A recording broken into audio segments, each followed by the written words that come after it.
안녕하십니까. 6월 21일 금요일 OBS 뉴스 오늘 시작합니다. 뉴스 오늘 금요일은 전원책 변호사의 식견을 공유하고 있죠. 전원책의 훈수, 전원책 변호사와 함께하도록 하겠습니다. 어서 오십시오. 예, 안녕하세요. 네, 오늘 발표된 갤럽 여론조사 결과 미리 말씀드리면 크게 변화가 없기 때문에 짧게 언급하고 넘어가도록 하겠습니다. 네, 한국갤럽이 했고요. 네, 18일부터 20일까지 표본 오차는 플러스 마이너스 3.1%. 지난주랑 같습니다. 30% 이하, 26% 긍정평가했고요. 64% 여전히 부정평가는 높습니다. 정당 지지율도 살펴보시죠. 네, 크게 별 차이도 없습니다. 국민의힘 32, 민주당 28, 조국혁신당이 조금 이제 하락 추세가 조금씩 보이고 있는데 이것도 사실은 오차 범위이기 때문에 크게 의미를 두기는 좀 힘든데 저희가 여론조사 결과 어떻게 받아들이시는지 전당대회 얘기하기 전에 짧게 한번 얘기를 들어볼까요? 이 짧게 얘기할 문제가 아닌 것 같아요. 아니에요? 예. 왜 그런가 하면 윤석열 대통령의 지지도가 지금 지난주에 26%, 그래 지난주에 5%포인트가 반등을 했거든요. 예. 바닥에는 21%까지 처박혔다가 반등을 했는데 그리고 이번 주에도 여전히 26%예요. 그런데 지난주에 제가 말씀드렸지만 이것이 오차 범위가 플러스 마이너스 3.1%포인트니까 그로 말하면 6.2% 범위 안에 있으면 사실상 유의미한 그러한 상승이 아니다 이렇게 보인단 말이에요. 그래서 아직까지 여전히 바닥권이다. 바뀌지 않고 있다. 왜 윤석열 대통령의 지지도가 총선 이후에 이번 주까지 2달 동안 완전히 바닥에서 헤어나지 못하고 있을까?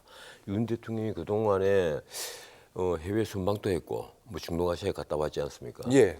순방도 했고 또 그리고 여러 가지 그 민생에 관해서 말씀도 많이 하시고 또 토론회도 열고 뭐 예, 민심을 그 확인하고 얻기 위해서 무척 애를 많이 쓴 것으로 보이는데 그런데 왜 바닥권에서 헤어나지 못할까? 그리고 또 민주당은 그렇습니다. 지금 뭐 특검 전국으로 몰아가면서 이재명 대표를 둘러싼 소위 사부 리스크를 그 약간이라도 완화하기 위해서 이번에도 당 대표에 다시 이제 연임하겠다 해서 출마하잖아요. 예. 뭐 어떻든 그렇게 해서 지금 특검 정국으로 막 몰아가면서 윤석열 정부를 공격을 하는데 지금 정당 지지도를 보면 국민의힘이 32 그리고 거꾸로 그보다 떨어져 있단 말이에요. 민주당은. 예. 그리고 그러면 도대체 이 민심을 우리가 어떻게 이해를 해야 되느냐. 지금 윤석열 정부에 대한 긍정 지지율을 우리가 확인을 쭉 해볼 때 이걸 아주 놀라운 걸 하나 발견할 수 있습니다. 어떤 점이요? 18살부터 29살까지 제일 바닥권이다. 과거에는 이러지 않았거든요. 과거에는 40대가 바닥권이었고 그래도 그 20대 18살부터 29살까지 이 20대 친구들은 무당파가 절반이 되는데 이 친구들은 그래도 그 윤석열 정부의 어느 정도 우호적인 그 포신이 나왔는데 예. 이번엔 그게 전혀 나오지 않는 거예요. 최고 바닥권이에요. 뭐 10% 초반대 지금 지금 12%입니까? 20대 초반 12%죠 지지도가. 이러니까 윤 대통령이 보면 황당한 거예요. 30대가 16%, 40대가 17%. 40대보다도 오히려 5%포인트는 낮단 말이에요. 10대가. 그럼 10대, 20대에게, 10대 후반부터 20대에게 왜 희망을 못 주고 있느냐. 그 말은 이 정치가 미래 세대를 위한 하나의 설계도를 꾸미는 작업이라고 하면 정치가 지금 제 역할을 못하고 있다. 쉽게 말하면 그 청년들에게 희망을 주지 못하고 이 공정한 기회가 여러분들 앞에 보장되어 있다는 확신을 심지 못하고 있다. 이거 아주 중요한 문제입니다. 예. 일자리가 만들어지지 않고 있다는 것은요. 어떻게 보면 지금 뭐 보면 의사는 3,000명에서 5,000명을 늘린다 그러죠. 변호사는 1년에 막 거의 2,000명 가까이 뽑죠. 이런 전문직을 엄청나게 뽑아대는 이런 환경에서 오히려 청년들에게 그렇게 당신들에게 만만한 직업은 없다. 일자리가 보장되어 있지 않단 말이에요. 이러니까 청년들이 보기에는 그럼 나는 뭐냐 이런 생각이 든단 말이에요. 이런 절망감이 아주 뿌리를 내리기 시작한 게 아니냐. 그렇지 않으면 18살 같으면 고등학교 3학년입니다.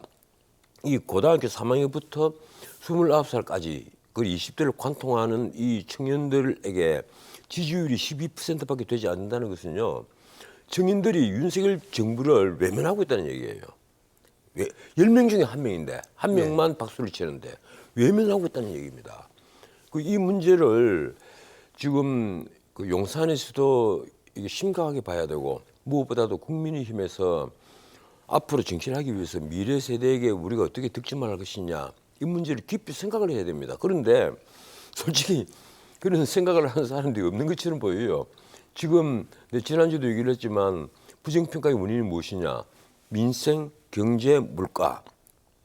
이게 벌써 1년째 계속되고 있는데도 그렇죠, 예. 그리고 이번에는 이 원인이 조금 더 올랐어요. 17%까지 올랐단 말이에요. 그런데 이게 계속되고 있는데도 이 물가를 잡는 어떤 특단의 그 정책 뭐 하나 만들어내지 못하고 위원회 하나 만들어서 머리를 맞대고 고민하는 모습도 보이지 않고 그리고 말이 민생이라지 민생의 핵심이 무엇인지도 지금 모르고 있는 것 같아요. 국민의힘은. 국민의힘에 이번에 뭐 당대표로 나오신 분이 사파전이다 오늘 이런 뉴스들이 나오는데 이 네 분들이 하는 말이 이기는 예. 정당을 만들겠다. 지금 한동훈 위원장 그러죠. 이기는 정당 만든다 그러죠. 윤상현 이번에 그 출마 선언하면서 이기는 정당을 만들겠다. 뭐 나경원 역시 다 마찬가지입니다. 그렇죠. 이기는 정당을 만들겠다. 이기는 정당을 뭐로 만드는데요? 말로만 뭐로 만드는데요? 지난 대선에서 우리가 압승할 수 있다 처음 이러다가 우리가 과반은 할 수 있다 이러다가 나중에 130석 할 수 있다 이러다가 뚜껑을 여니까 어떻게 됐어요? 108석입니다. 참패를 해버렸단 말이에요. 네. 이게 냉정한 정치 평론하는 사람들은 야 이번에 지난번 선거보다 더 망할 수 있다 이런 우려를 다 내보였습니다. 선거 이렇게 하면 안 된다. 그래서 한동훈 그 위원장에게도 원 스피커는 위험하다. 투 스피커, 쓰리 스피커를 두고 제발 어깨동무하지 말고 너는 정책을 발표를 해라. 유세 현장에 가서 비전을 발표를 해달라. 이런데 비전 발표는 눈을 씻고 봐도 없었습니다. 이러니까 내가 가령 20대 청년이라도 가령 선거 유세장에 가서 권력을 비판하기는 쉽거든요. 그럼 민주당의 선거 유세장에 가면 박수 칠 일이 많아요. 그런데 국민의힘 선거 유세장에 가면 권력을 비판하는 게 아니라 권력을 옹호하는 얘기가 나와야 되잖아요. 이러니까 듣기가 싫은 거예요. 내가 가만 보면요. 집권 여당은 지난번 그 21대 총선에서 그렇게 선거에 참패를 하고도 이번 공천에서 얼굴을 바꾸지 않았습니다. 네, 맞습니다. 예. 그런데 민주당은 그때 대승을 하고도 이번에 하여튼 비명 행사라고 하면서 이재명 대표에 거슬리는 사람들 다 때려 목을 잘랐는데 그게 국민들 보기에는 새로운 얼굴로 보이도록 만들어버린 거예요. 이러니까 그런 저는 아마 방송에서 이런 얘기를 했을 겁니다. 제가. 그런 비명 행사 사천하는 것은 이건 수사 대상이다. 난 이걸 엄격히 말하면 범죄라고 보거든요. 네네네. 이 공천이 아니고 사천을 한 것은 민주주의 메커니즘을 파괴한 하나의 범죄 행위입니다.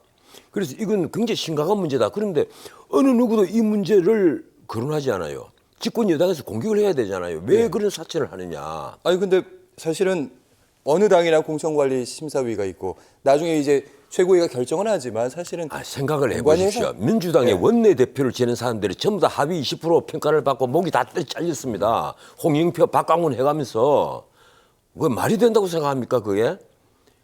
어떻게 원내대표를 지낸 사람이 의정활동 합의 평가를 받아요?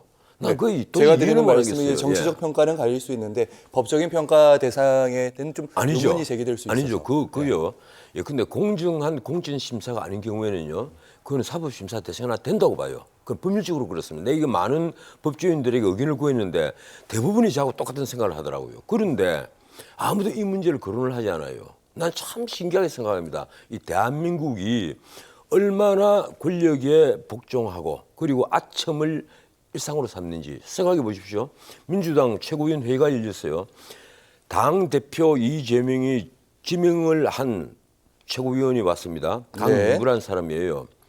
아, 변호사님, 그 민주당 그쪽 최고위 얘기는 저희가 잠시 후에 생각해 보십시오. 아무리 하죠. 이 말 한마디만 합시다. 그건 하시죠. 어떻게 이재명 대표는 민주당의 아버지다. 이 얘기가 되는 얘기예요, 이게? 민주당 내부에서도 비판 많이 나왔습니다. 그런데도 그 최고위원 멤버로 계시는 분들 중에서 개면적인 표정을 지은 분이 한 분도 없어요.